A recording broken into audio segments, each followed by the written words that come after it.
எல்லாருக்கும் இனிய தை திருநாள் நல்வாழ்த்துக்கள். பொங்கல் எல்லாத்துக்கும் நல்லா போயிருக்கும்னு நினைக்கிறேன். நாங்கள் முதல் நாள் பொங்கல் வச்சுட்டு பட்டி பொங்கலுக்கு ஊருக்கு வந்துட்டோம்.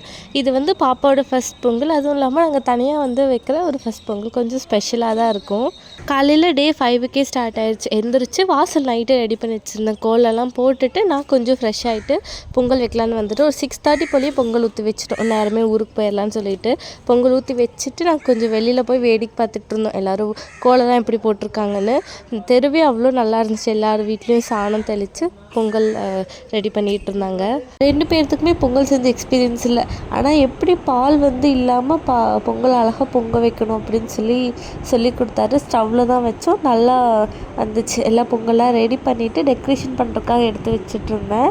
இந்த பொட்டு வைக்கிறப்ப எனக்கு என்ன தோணுச்சுன்னா, வீட்டில் என்ன ஃபங்க்ஷன்னாலும் அப்பா பட்டு போடுவார். பின்னால் நான் சந்தனம் வைப்பேன். அதுக்கு பின்னாடி என் தம்பி போட்டு குங்குமம் போட்டு வைப்பான்.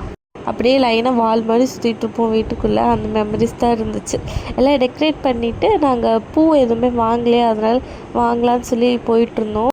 அவ்வளோ பெரிய பெரிய கோலம்லாம் போட்டிருந்தாங்க. எல்லா கோலத்தையும் பார்க்கறக்கு தான் நான் மெயினாக போனேனே. வீடு தவிர எல்லா வீட்லேயும் அவ்வளோ அழகாக கோலம் போட்டு மெயின்டைன் பண்ணி வச்சுருந்தாங்க. பார்த்தா நான் கவனிக்கவே இல்லை. எனக்கு ஒரு சர்ப்ரைஸ். அழகாக லில்லி பூ பூத்துருந்துச்சு. அதை பார்த்து எனக்கு ஒரே ஹாப்பி.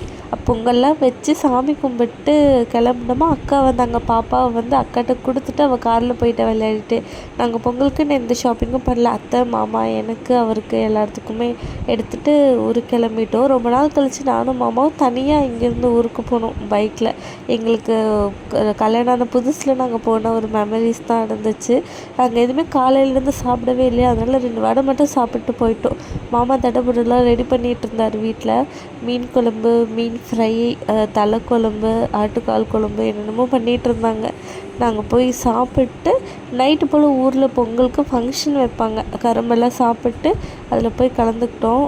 லெமன் ஸ்பூனில் ஃபஸ்ட்டே தோற்றுட்டேன். அதுதான் ஃபஸ்ட்டாக போய் மாஸ்க் காட்டினாங்க.